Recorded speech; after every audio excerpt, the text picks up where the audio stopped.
What's going on, my broskiis? My name is Toadski, back again, here to bring you guys yet another Dragon Ball Z Dokkan battle video. And today we're going to be looking at the best possible rotation in Dokkan battle history. Now, I don't know if that's a bit of a strange claim. Look, I haven't been playing Dokkan since it came out, during its first years of release, but I gotta say that this rotation that they've come up with during this 10th anniversary, stacking Gogeta and Vegeta together, is one of the craziest things I've ever done playing this game. Just the sheer power, defense that you get from these two characters when they combine together in their optimal situation, it is some of the craziest stuff I've ever seen. You guys are going to be seeing that in full display in this clip today. So in terms of the content that we're actually up against, we're up against the Red Zone, I believe it is, versus the Revival of Frieza Saga. This is the Vegeta edition. We start off with Whis in the first stage. He's got 210 million HP. So he gets minus defense after receiving 7 attacks. So he does have quite a lot of HP for the first stage, but after 7 attacks, he does get a lot weaker, a lot easier, a lot squishier to take down. And then, of course, we have Frieza in stage 2, who has nearly 500 million HP, and that's where we go to work. And you guys are going to see once we get there. It's going to take a while to get there, of course. We have to get through Whis, but it was kind of crazy how things kind of fall into place. Now, in terms of the team that I have here, so we do have this Tech Broly on here. Look, Tech Broly is just a solid unit, man.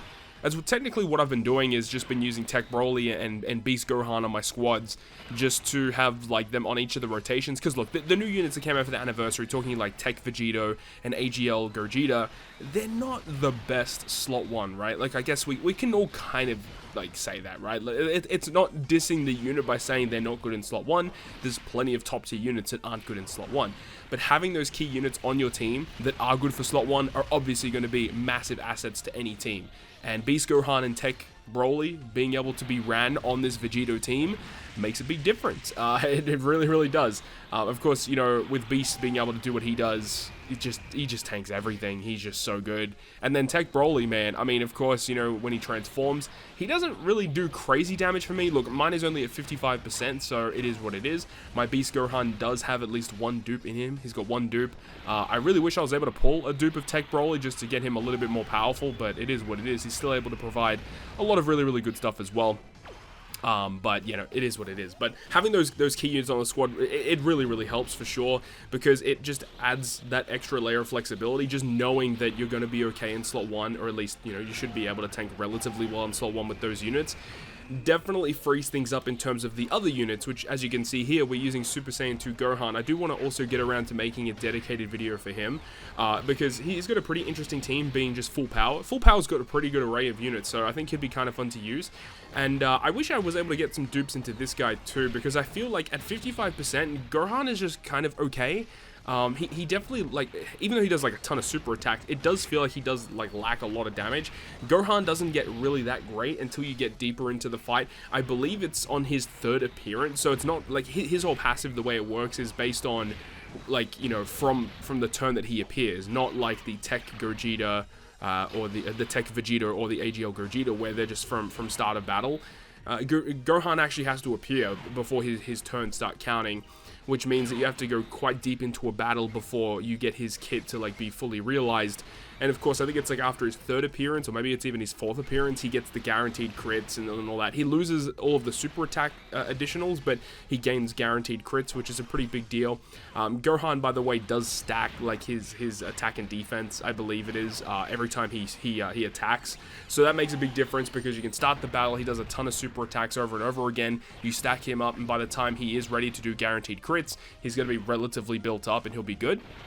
I do like the Gohan a lot, actually. I think he's a really fun unit to play around with, but when you just think about, in just terms of the anniversary in general, like, we're just talking about, these units and which one is like the overall best. I mean, I don't think it's much of a competition between the Vegito and the Gogeta, but then at that point, it's like, where do you really put it? I think the way that you have to look at it, I think Super Saiyan 3 Goku GT is the next best unit after that, because that Grade 8 mechanic you can just use it kind of like whenever you want. If you're in a real dire situation, you can just launch that stuff, and you just don't have to worry about being killed that turn, and then you come back as Super Saiyan 4. Like, I just really like the design of the GT Goku during this 10th anniversary. I think they did an immaculate job of building him up to be a really well-designed unit. So I think that's probably where I'd put him, and then I'd probably put Gohan like right after GT Goku, and then I think that the 2 Dragon Ball Super anniversary characters are like the bottom of the barrel this anniversary. They kind of shafted those units, man. I do want to make a dedicated video for Frieza. I made a tweet earlier today. A lot of people were, I guess, kind of upset about the fact that I kind of think that Goku and Frieza are the worst of the anniversary units. I don't know, man. I'll It's kind of crazy that people are arguing about which is the 2 worst anniversary units. Like, people were saying, oh no, you know, Vegeta should be the worst one, blah blah blah. But I think it's just crazy that people are like that hell-bent on units, even though like they're the worst ones that came out during the anniversary. People are crazy, man. Dokkan community is wild. But at least it's pretty clear-cut. At least the top-level units, like the characters that we actually care about, are like, at least I care about. I think that they're pretty dope. It is a shame, obviously, that Vegeta and the Frieza and Goku are not on the same level as these guys. But they definitely made these guys a tier above, talking about these Dokkan Fest characters, Gogeta and Vegito. These guys are a tier above pretty much everything else in the game, because when they transform, they just end the battle. Even though their fusions only last for 2 rotations. Yeah, it doesn't matter. Like, they're ending the battle when they come out, which is, I think is, like, at least thematically makes a ton of sense. It's going to be interesting to see how these characters age, actually. I'm really interested to see, like, let's say, like, a year from now, are these guys still going to be considered the level where they are now? I guess it really comes up to the content that releases, and what other characters they release also. Because we've seen this in Treasure Cruise as well, where usually, like, when the big anniversary characters come out, I mean, they'll be, like, the best units for, like, the entire year. So, again, we'll have to wait and see. It really comes down to Dokkan and what they do. Obviously, the Worldwide Celebration, Saiyan Day. There's still a lot to look forward to. We just don't know, like, what's really going to be coming out. But in Dokkan terms, usually the anniversary ones are going to be the big boys that last quite a long time. So I'm expecting them to stay at this high level for a while. Now you see that we got the intro animation here, so we can now do the switch, the tag mechanic with our 2 units. I ended up putting Goku in slot 1. Main reason for that is because when Goku goes into slot 1, he has a great chance to evade enemy attacks, which is a really nice effect that he has. So he also says that if he attacks with 10 or more ki, he has a further 10% chance to dodge. So that's going to be kind of key, and I was just kind of like betting on the fact that we could dodge the attacks and not really take too much damage. Even if he did take an attack, we could have probably been okay. If it was a super attack, I think we probably would have been in trouble.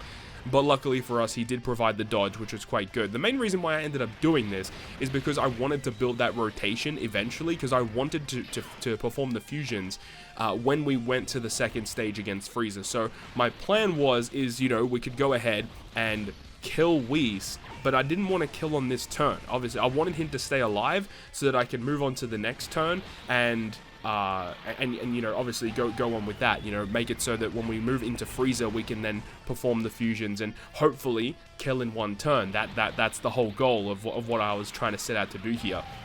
But you can see that Whis is lowering his HP a lot, and I'm really hoping that we don't kill him during this rotation, because it means we're going to have 1 rotation where we don't get those fusions. But you'll see here that Gohan, of course, he's here. He performs a ton of super attacks, as we know, and I was really hoping that he didn't like get a random crit and to just like randomly kill him. But yeah, luckily for us, with the type disadvantage, it went for our way.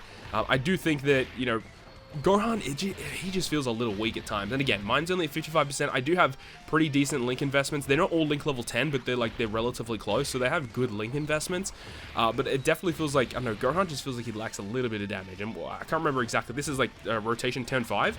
So by this point, I don't think he has his buff. Yeah, he doesn't have the guaranteed crits yet. He's still doing all of these additionals, but on his next appearance, I believe, is when he would do guaranteed crits and stuff, and when he could potentially perform his active skill. So you can see he just survives with like the tiniest amount of HP left. I literally couldn't believe it. He survived with basically nothing. So that worked out really well for us, because we can go ahead and kill here with Beast Gohan, knowing that he's not going to die will be good.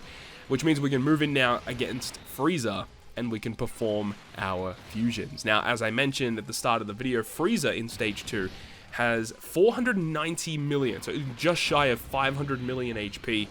The way that he works is he loses 5% attack, 5% defense every time a turn passes. So he starts off at his base level, and he gets weaker as the turn goes on. However, he does reduce damage below a certain amount to 0, so he has damage threshold when HP is 50% or more, and he does perform a critical hit when he launches a super attack. Now, interestingly enough, I'm about to perform all these fusions here. Now, the thing is, when you fuse into Gogeta, Gogeta, for 4 turns when he enters, he will able to foresee the enemy super attack. Now, I was expecting for sure that there was going to be a super attack here somewhere. But funnily enough, we transform here into Gogeta, and he's not supering the whole first turn. So that's good for me, because for those who don't know, this Frieza, when he performs a super attack, he does seal as well. So potentially we could have had like Vegito in slot 1, he supers, and then Vegito doesn't get his super attacks off, which obviously would have sucked. But luckily it didn't really matter anyway, because he didn't have any super attack on any point during this whole turn, which is awesome. So it's cool seeing these fusions come out here, of course. Like, the animations look immaculate. I did actually make a slight mistake. Technically, what I should have done is activated the active skill of Gogeta first, and then went ahead and activated the active skill of Vegito, so that Vegito's damage would be slightly higher. Unfortunately, didn't do that. I jumped the gun a little bit, and I activated Vegito's first, but hey, both of these animations are absolutely amazing. But I just wanted to get the OST of Gogeta's active skill, because I kind of like that OST a little bit better. But hey, no disrespect, because Vegito kind of goes hard, man. But yeah, have a look at this animation, dude. It's so good. It's so freaking good. I love it, man. They did such a good job on this one. It's crazy. I just don't see how they even top these guys. Like, this 10th anniversary for Dokkan is like so crazy. Like, what? How are they even going to top this next year? Like, I just don't see how they do it. I really don't think they will. But hey, things change. Who knows? But anyways, for those of you who don't really know exactly what Vegito is doing, Vegito, he gets a defensive buff, and all attacks this turn will only target him, which is perfect because of his counter mechanic. Massive damage reduction, and that counter does so much damage, man, especially after he super attacks, buffing his attack and defense for the turn, which makes his counters even stronger. Also, every time he attacks, Vegeta will get an attack boost as well.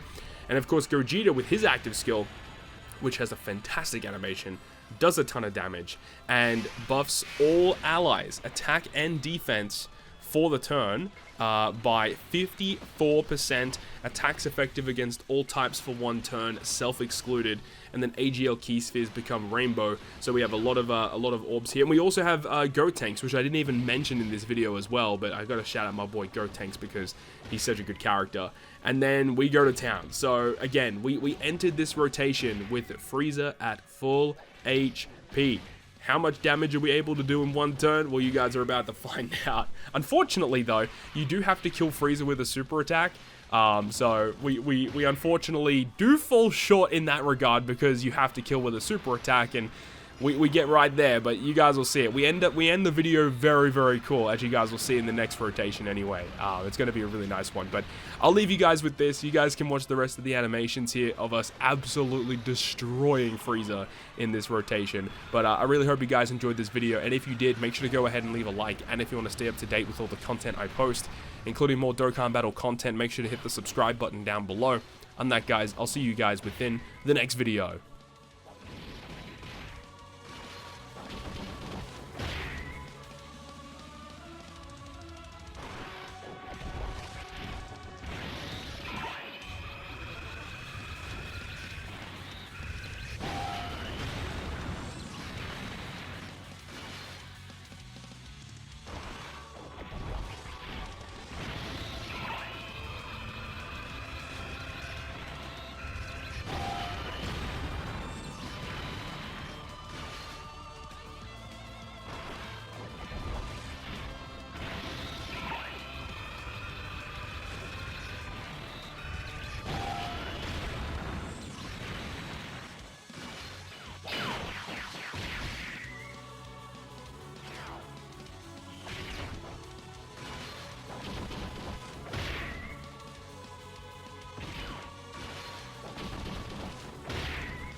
time.